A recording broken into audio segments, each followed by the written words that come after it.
topics. We're going to avoid generalizations about groups of people. And one of the ways to do that is to speak using I statements. Talk about your own personal experience. We're going to try not to interrupt one another. We're going to be present in the conversation. We're going to check our defensiveness. And what I mean by that is if you hear something that makes you uncomfortable, I want you to pinpoint that discomfort by rubbing your ears, tapping, press down on the seat of your chair, feel the weight of your body, get grounded, and ask yourself, what about this is making me uncomfortable? Then I want you to lean into that discomfort because that's the place where transformational learning will occur. I'd like for you to relinquish the feeling to critique the presentation and focus on the content. Not that I'm above receiving feedback, but if you're doing that during the presentation, you're missing the content, right? But I promise you at the end, I talk to many, we have a survey that we give out all the time. And so I'll shoot you a survey and please give me your gracious honesty in the feedback. We're gonna practice step up, step back. And by that, I mean, if you haven't said anything, we want you to get involved. We're gonna be breaking out into small breakout groups. And so in those spaces, we want you to speak up. And if you've been a person who's been talking a lot, we want you to check yourself and step back. Pause before you get ready to say something and allow other people time to join the conversation and have access to the floor.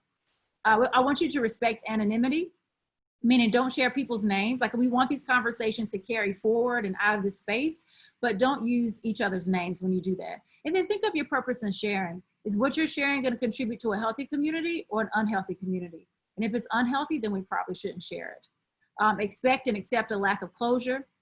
Doing anti-racism implicit bias work is not something where you can put a check in the box and say you're good for life. You got your training. This is something that's ongoing. It's a journey and not a sprint. It's a marathon and not a sprint. And so we have to keep learning. Does anyone think that I've left anything out? And if you do, you can unmute yourself and we can add it.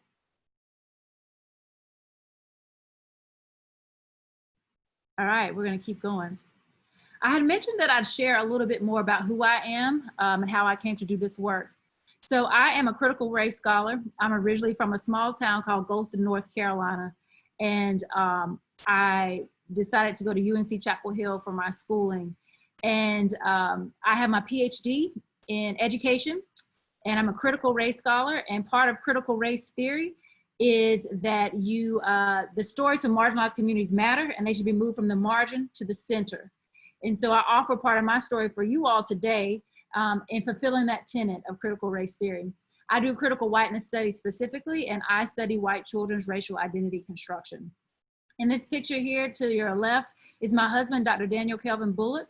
He is currently the Director of Equity Affairs for Durham Public Schools. He and I met as rising high school seniors at a minority student recruitment program called Project Uplift at UNC Chapel Hill. He and I both went to a breakout session on education and at the program. And so I was like, look at this Black man into education. I want to get to know him. And so we did. We both received the North Carolina Teaching Fellow Scholarship, and we took it to UNC Chapel Hill. While we were there, we were best friends all through undergrad. He was in the friend zone. And then by December, our senior year, we decided to start dating.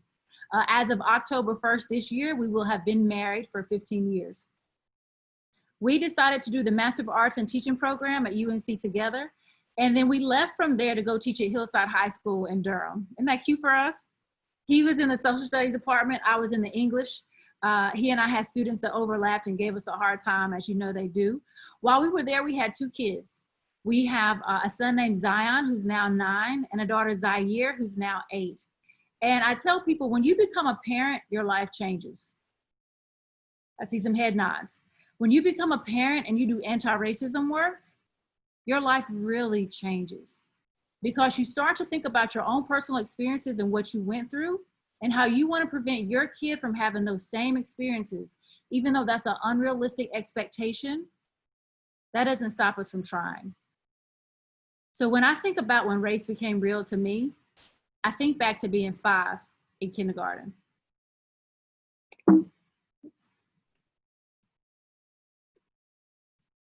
I'm trying to get my screen right. Race became real to me at 5 in kindergarten. I was sitting at a little round table, and one of my classmates went around the table and she invited everybody at the table to her birthday party except for me. I was the only Black kid at the table. And so I was an inquisitive 5-year-old. So I just asked, I said, hey, I noticed you invited everybody at the table to your birthday party except for me. Why did you do that? And she looked at me and she said, well, you can't come to my birthday party because my dad said Black people are not allowed in our home. I didn't really understand what that meant. Remember, I'm 5. So I went home and I told my mom the story. And we were in a car.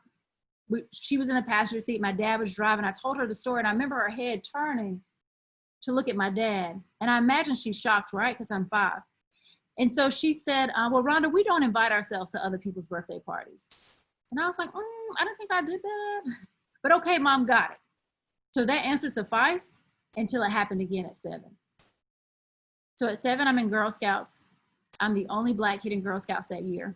And so we're out. Any of y'all raise your hand if you are former, current, have a connection to Boy Scouts or Girl Scouts. I see a few hands raised. So we were out doing a community service project trying to earn a badge. And so I was the only Black kid in Girl Scouts, and the girls were in a huddle talking. And when I walked up on them, they stopped talking. When you walk up on a group of people and they stop talking, what does that mean? Shout it even though we can't hear you. They're talking about you. I know that's what you said, right? And so they're probably talking about you. So I walked up, I pulled my best friend out of the group and I said, you know, I noticed you all stopped talking when I walked up. Why did you do that? And she looked at me and she said, Rhonda, please don't be mad at me. I'm having a birthday party later today and my dad said that you can't come because you're Black. At this point, I understand a little bit more at 7 than I did at 5. At this point, I'm thinking something's wrong with me and my skin color because it's keeping me out of these spaces. So I go home and I tell my mom the story. I tell her again, I tell her what happened. And that time her answer was different. That time she spoke with me about slavery. She spoke with me about Abraham Lincoln freeing the slaves. And she spoke with me about racism. And she talked with me about white people hating Black people because of the color of our skin. I shared these stories with you all because I've been awakening since 5. I've been paying attention to race and racism since a very early age. And these are the stories that undergird my why and how I came to do this work and why I think it's so important to do it with young children and to do it with educators and families as well. Okay.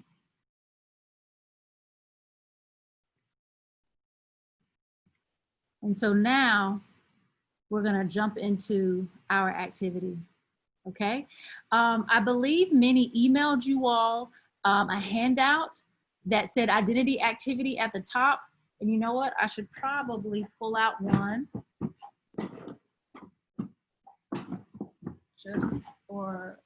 Actually, I don't have one on me. But is there anyone who doesn't have the identity activity handout?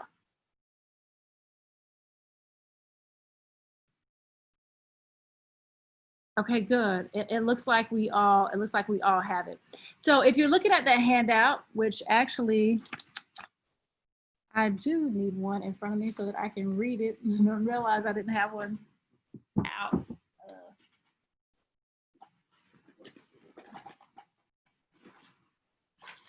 Here we go. Yeah, looks like this. Okay, so we're gonna go through this together. You're also gonna need a blank sheet of paper. And if you don't have a blank sheet of paper, it's okay. You can use your computer screen to type some things out, okay? So we're gonna go through this together as we think about our own biases. So the first thing that I want you to do is to know that this activity can be completed in professional learning communities. It can be done with grade levels. It can be done with teams. It can be done at PTA meetings or just in your own community.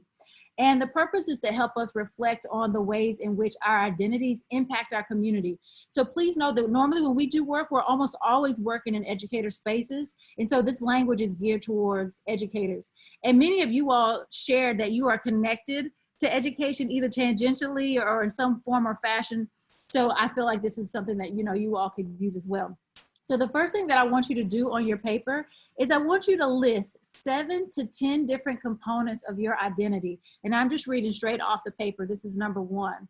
And some of you might be thinking, well, what are, the components of my identity, right? So have no fear. If you flip the paper over to the backside, or it might be page 2 for you all, there are a bunch of different categories back there, okay? And so we are way more diverse than the categories that are on the back of this handout. So if there's something about you that's different and that's not included up here, feel free to use that. And I'm actually going to pause for a second. I'm going to stop sharing my screen so that I can send a chat message to you all, just in case you don't have access to the handout and maybe you didn't feel comfortable saying so. No judgment. I am going to, give me a second. I put it in a folder for you all, and I'm going to send a link to it in the chat box. So if you need to go to the chat box, that link should work. If it doesn't, someone let me know. But both of the handouts that we'll be using today are in there so that you all have access to it. Okay, so now I'm gonna go back to share my screen.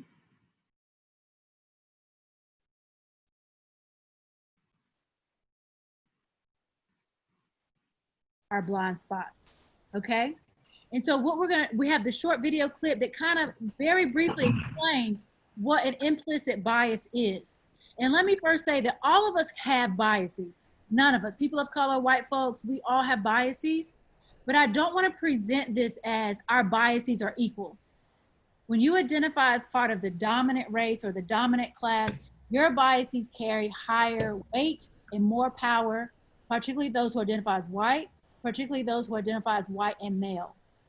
Those biases have a higher weight because they're connected to more power.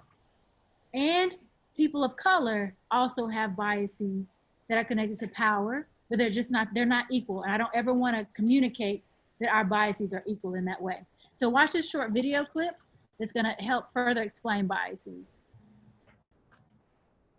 Oh, wow, y'all get to see all my tabs. Let me pull this out. I'm going to say jelly. That's an association that's been ingrained in me because throughout my life, peanut butter and jelly are together. And in many forms of media, there is an overrepresentation of Black men and violent crime being paired together. And because of that, I actually deep down inside have been taught that Black men are violent and aggressive and not to be trusted, that they're criminals, that they're thugs. With all those associations, I'm not trying to let us off the hook, but in some ways, none of us stood a chance. Starting today, we'll post a video a day dealing with one challenge of understanding implicit bias and its relationship to race and exploring ways we might combat the problem. One more thing, if you're seeing this and thinking that it doesn't apply to you, well, you might be falling prey to the blind spot bias. That's a scientific name for a mental bias that allows you to see biases in others, but not in yourself. We're biased.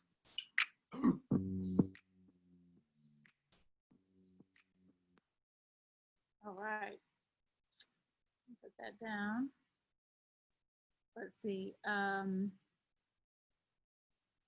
So are you back at the PowerPoint screen? No, we're not. We're still at the video. Okay, so let me stop sharing and then do that again. I'm learning something new about Zoom every time I do one of these presentations. It's really been awesome. Learning by doing. All right. So now what we're going to do is we're going to read an article. Okay. And this is shared in that folder. And it's also something that Minnie sent with you. It's the same article, but I just, so if you need it again, it's linked in the chat box. If you go in that folder, it's there. And if not, it might be in your inbox where Minnie sent it to you. But what we're going to do now is we're going to connect how our biases are connected to systemic harm. We're going to go from that activity we did where all of us have biases, some larger, some smaller, blind spots that talk. But those biases, again, are connected to systemic harm. We're going to use an article that centers education and educators. And some of you may be like, well, I'm not an educator, so this doesn't apply to me. Or we can use this as a framework for thinking about how harmful our biases play out, one, in education, and then two, we can zoom out and say, what does this look like in my job, in my society, in my home community. Because biases are not just something, a part of educators and education. We all have them, and they're playing a part in all of our jobs and in all of our roles in society. Some way or another is going to be connected to some type of systemic harm. Okay, so the article is titled "Teachers with Subconscious Bias Punish Blacks More." And what I would like for you to do, as we're going to read this aloud, as we're reading aloud, I want you to think about which statement from this article resonated the most with you and why. So while we're reading it aloud, if you have it printed out, then of course you can write on your paper, you can star, circle, highlight the line that stood out to you. If it's on your computer screen and you don't have it printed out, no worries. Just jot down a few words of that one sentence that came up for you. And then we can, when we go back to our small groups, you're all going to talk about those lines in your groups, okay? And we're going to carry with us this idea of biases, how they're impacting, having a systemic harm in particular in education, okay? So what we normally do when we do this is we kind of like get 4 people to volunteer to read aloud, and I'll tell you when to start and when to stop. But if we could just get 4 volunteers to read for us. We have 1, Minnie, Tolupe, got you, 2. We get 2 more. 3, Gladys. And Betsy, will you read for us? Does that work? Oh, a minute. Let's see. Someone put it in the chat box, which I can't see. Betsy has to run and go for our next call. I'll pull in. I'll be the 4th reader just for the sake of time. Okay. So go ahead and read, and I'll tell you when to stop. Okay. When teachers harbor subconscious racial bias, they are far more likely to discipline white students less severely than African Americans, according to a new study. As early as kindergarten, Black girls are being suspended at 6 times the rate of white girls, and more than all boys except fellow African Americans. Black boys are being suspended at 3 times the rate of white boys, according to 2010 figures from the department's civil rights data collection. 44% of those suspended more than once that year, and 36% of those expelled were Black, despite being less than 20% of the student population. Stereotypes serve as sort of a glue that sticks separate encounters together in our mind and lead us to then respond more negatively, says Jason Okanufwa, doctoral student at Stanford University and co-author of the study, 2 Strikes, Race in the Disciplining of Young Students. In the study, we have the stereotype that the student is a troublemaker leads the teacher to see 2 separate instances of misbehavior as constituting a pattern. Therefore, following the second misbehavior, there's a sharp escalation in how severely the teacher wants to discipline a Black child. This is known as the Black escalation effect. As the number of behavioral issues increases, it is perceived as more of a threat to the classroom if the doer is Black. Black escalation leads teachers to discipline Black students faster and more harshly than their white counterparts, even when the students have the same number and types of offenses. In the study, which appears in the April issue of Psychological Science, 53 teachers, all women, mostly white, were giving a school record for a hypothetical student. Each record detailed 2 minor misbehaviors: classroom disruption and subordination. Some for a hypothetical child named Darnell or Deshaun, others for a hypothetical child named Jake or Greg. Okay, pause right there. So Lupe. Oh, excuse me. Am I pronounced? It's Talulupe? Talulupe. Talulupe. My bad. I'm sorry. I mispronounced your name. No problem. On average, teachers responded the same way to Darnell, Deshaun, Greg, and Jake on their first misbehaviors. But the second offense, they were more likely to punish the boys they perceived as Black, more likely to issue harsher punishments to them, and more likely to label them as troublemakers. All of the participants were currently K through 12 teachers with an average of 14 years experience. We discovered the more likely teachers thought a student was Black, the more harshly they wanted to punish them, Okanufa said. That's surprising because all we manipulated in the study was the names. But it's not just the students' names, it's the level of Blackness teachers think the student is. The teachers in the study also reported feeling more troubled over second offenses when they were perceived by students as Black, also by their own report. Further, when students were perceived as Black, the teachers were more likely to report that they could see themselves suspending him in the future. Stereotypes largely drive Black escalation effect, the Black escalation effect. Black children are more likely to be stereotyped as aggressive, defiant, and learning disabled. When Black children misbehave and are disciplined, these stereotypes can kick in and result in harsher reactions.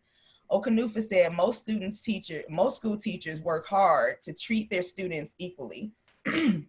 And yet, even among these well-intended and hardworking people, we find that cultural stereotypes about Black people are bending people's perceptions towards less favorable interpretations of Black students' behavior. Okay, pause right there. Thank you so much. Go ahead, Gladys. The Department of Education estimates that 2014 was the first year students of color and white students reached equal numbers in the nation's elementary and middle schools. Among kids under 5 years old, children of color are already the majority. Most teacher training programs are not equipped to prepare future teachers for the realities of multiracial classrooms, but some programs have begun to recognize the impact this has on educational outcomes for the nation's students of color. Part of the challenge of this is, for racial bias to even be brought to the table, it requires a certain level of racial consciousness on the part of the teacher educator, said Tyrone Howard, professor of education at University of California, Los Angeles. 90% of all teacher educators are white, and by and large, most white people don't think about issues of race. In addition to training teachers, Howard serves as the founding director of UCLA's Black Male Institute to improve educational outcomes for Black boys, as well as the faculty director of UCLA Center X, a program, or Center 10, a program that cultivates social justice-minded teachers for low-income Los Angeles public schools. In his experience, white aspiring teachers tend to be uncomfortable or annoyed when he brings racism, stereotypes, and bias into his instruction. Meanwhile, he says aspiring teachers of color often feel marginalized and unprepared for classrooms when their training programs avoid discussions of race. All right, thank you. Now I'll bring us out. When I was in the Midwest, where the majority of my education students were white, there's oftentimes a reticence to engage in that work while they're in the program, he says, adding that he was often told he made white people uncomfortable. But once they've had the opportunity to understand that race is ever present, and that students of color are always watchful of what they say, what they do, and how they act, then teachers begin to see, wow, I didn't realize this was real.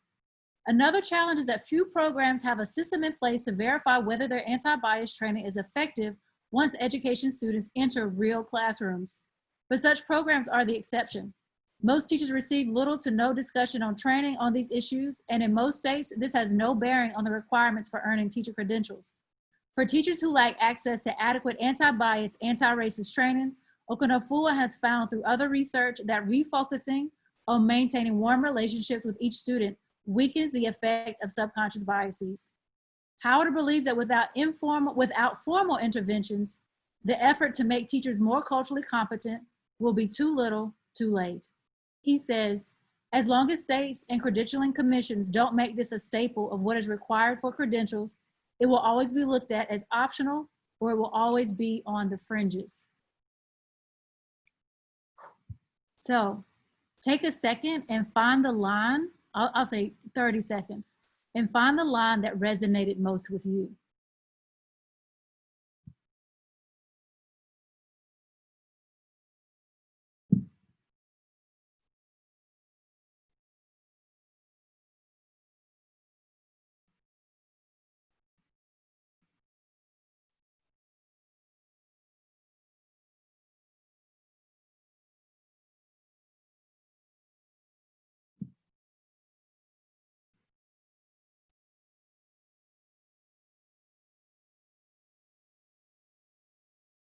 If you haven't found your line, it's okay. Once you get in your small groups and you all continue to talk, it might pop up for you there. So what we're gonna do is we're gonna break back out into our small groups. And hopefully we'll have time for everyone to share. But which line resonated most with you and why?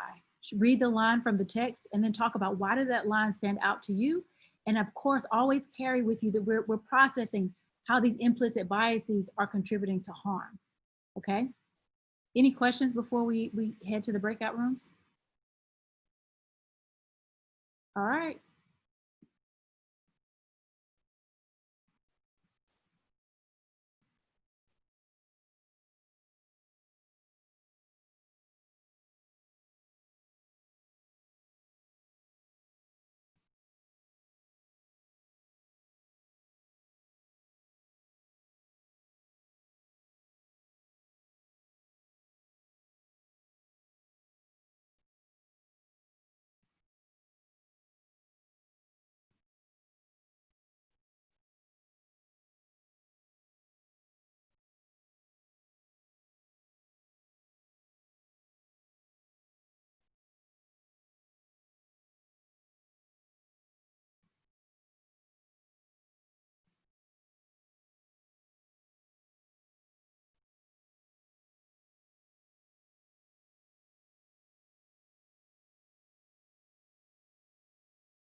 All right, we're just waiting for everybody to come back. Oh, it looks like I think we are all back. Um, and so I just want to do a time check. I know it's 5 minutes up there on the clock. I promise you we might need 2 additional minutes, 2 to 3. So I'm gonna try to get us through though. But I want to hear, like, what were some things, what were some lines that stood out to y'all, and what resonated in your conversation in your small groups? So unmute yourself and let's hear what line resonated and why. What y'all talk about? Oh, I'll start. The line that resonated with me was, but it's not just the student's name, it's the level of Blackness the teacher thinks the student is.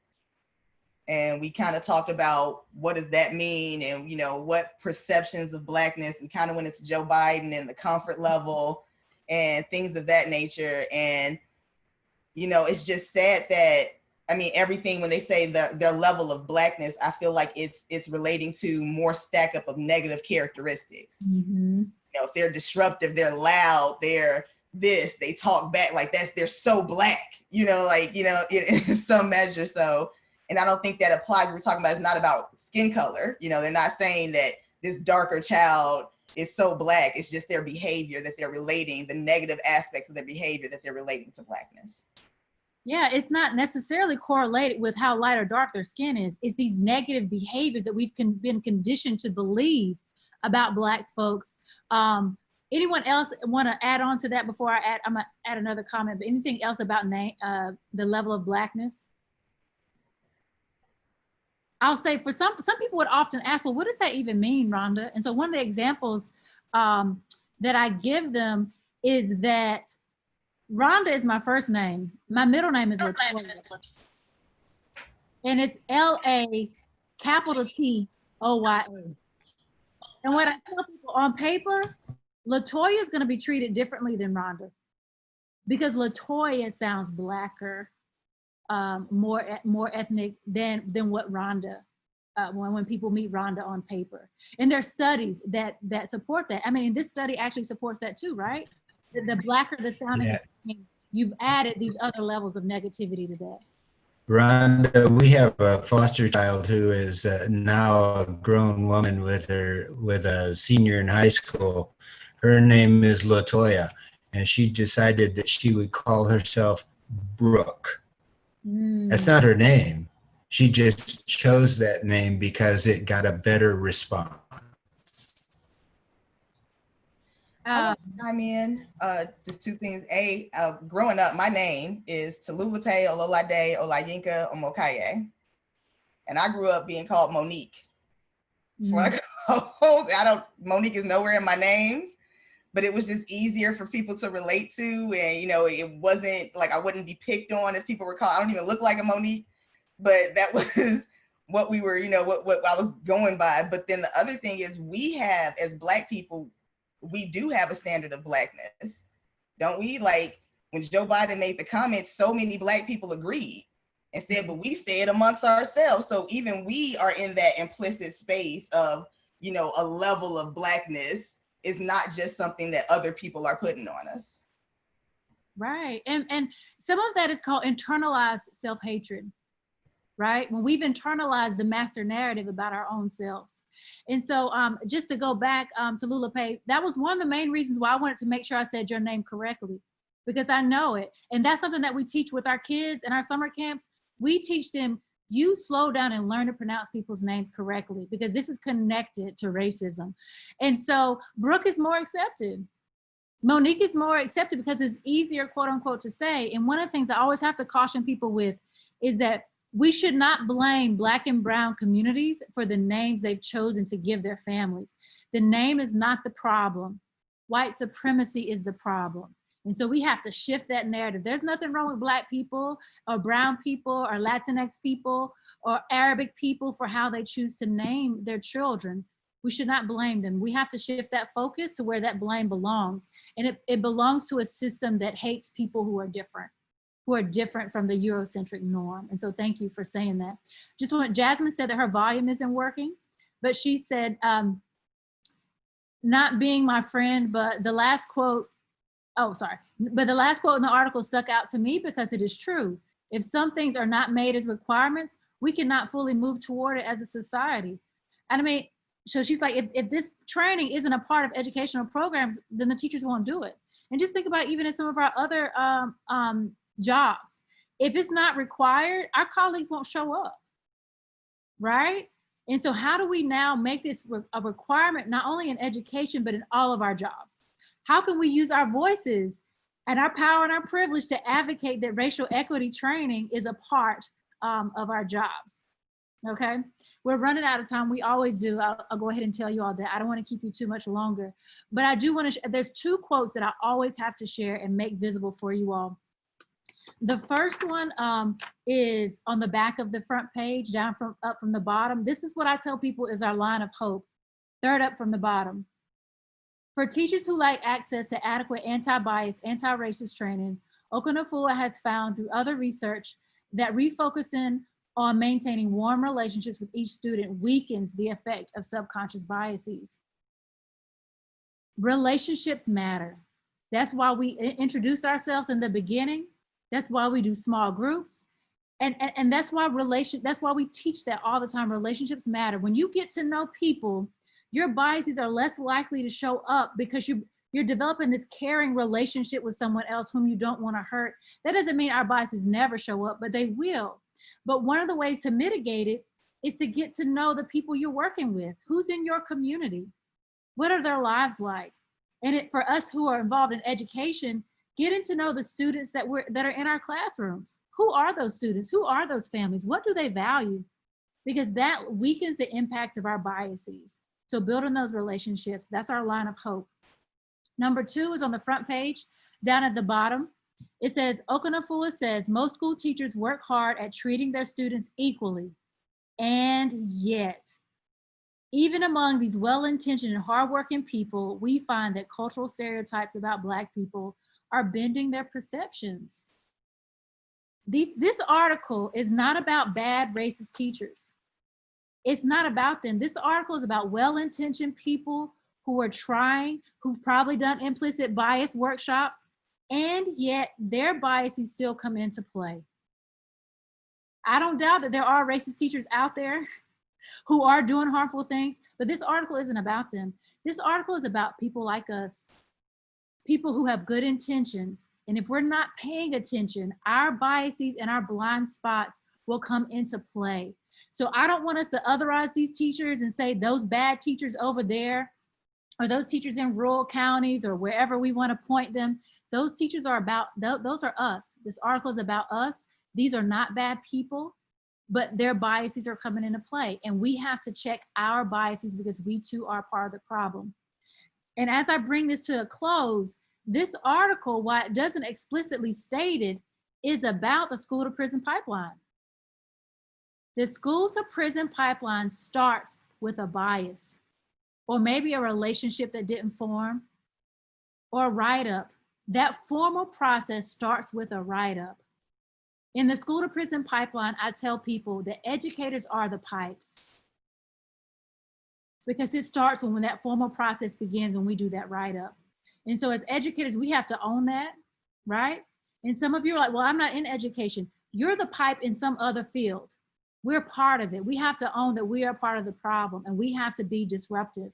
So on the one hand, it's sad, but on the other hand, we should feel empowered to know that we have the power to disrupt that pipe, right? So in one of the groups, we talked about this. If you're more likely to be written up, you're probably also more likely to do what? Somebody unmute yourself. If you're more likely to be written up, you're probably more likely to do what?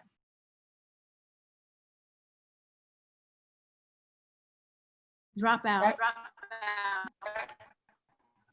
You're more likely to drop out. Kids who are more likely to drop out are more likely to end up in the criminal justice system. See, this started with a bias. That first act, this is a bias that contributed to that. And so for Black women, the life expectancy of our infants is directly correlated with whether or not we have a high school diploma. This is life and death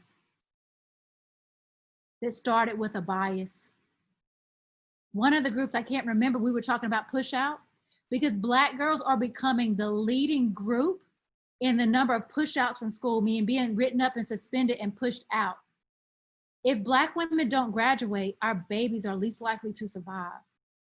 Like, that's real, that's sobering, that's heavy. And because we have that knowledge, once we see, we can't unsee. We know that this is something that happens. How can we use our power and privilege in our current roles to make that visible, to be advocates in education, and to help educators think about, and maybe not education, but even in your own realm, how can you make visible that our biases are connected to systemic harm, and now we have to show it with our power and privilege and be disruptive? That it is an imperative that we do that. Thank you all so much for your time and attention, your level of engagement, your thoughts of reflection. It's never enough time. Don't let these conversations stop here. Keep them moving. I'm about to link in a survey that you all can fill out to give feedback. I appreciate your gracious honesty, but I hope you all go forth and check your biases and be anti-racist in your practices. Thank y'all so much for your time. Thank you. Thank you. Dr. Bullock, you've been amazing. Thank you for leading us through this lunch and learn. Like, this was extremely engaging. It was very educational. I know I've come away with a lot, and I want to speak for the people who are attending and say that if everybody can shake their hand, if you gained something from this workshop also. So thank you. Thank you so much. I hope that we can partner again and circle back. I actually have every intention of doing that, because this is some great work that I think is necessary and needed. Thank everybody for attending. I don't know if anybody had any last comments or words that you all wanted to say or share. I want to give everybody an opportunity. And I'm gonna just put my contact information up here while y'all are doing that.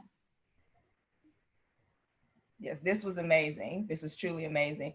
But if nobody has anything to share, I just want to thank you all for giving us your time to participate in this lunch and learn today. I hope that you all enjoyed it and got something out of it. I'm grateful that you all are attending with us.